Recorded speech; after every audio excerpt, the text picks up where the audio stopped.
In the heart of Rome, where marble gleamed and the world bowed, Marcus Aurelius, the most powerful man alive, woke before dawn. His chambers, though grand, held no allure for him.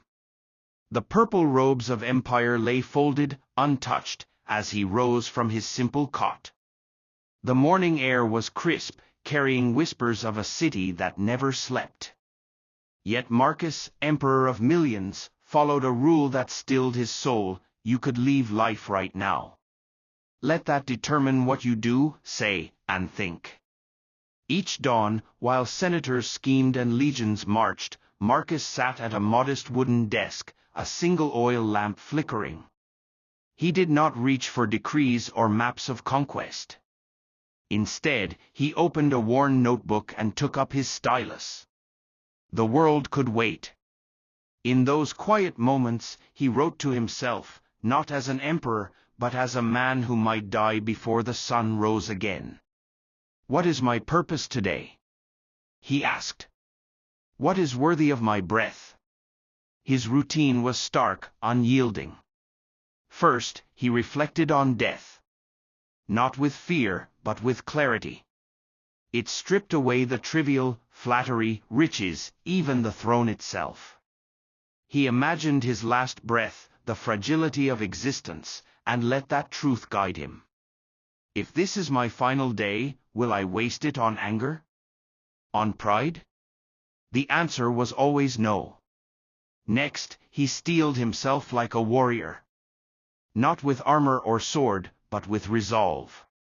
He listed the challenges ahead: petty courtiers, border wars, the weight of ruling an empire.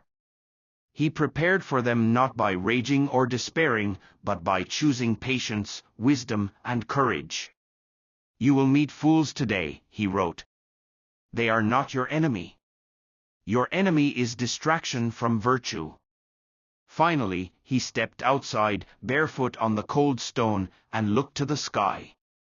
The stars, fading into dawn, reminded him of his place in the cosmos, small, fleeting, yet part of something vast. He breathed deeply, grounding himself in the present.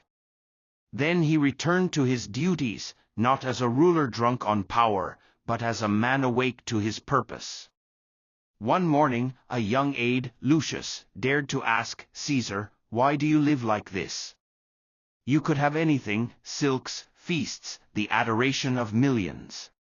Why choose this simplicity?" Marcus paused, his gray eyes steady.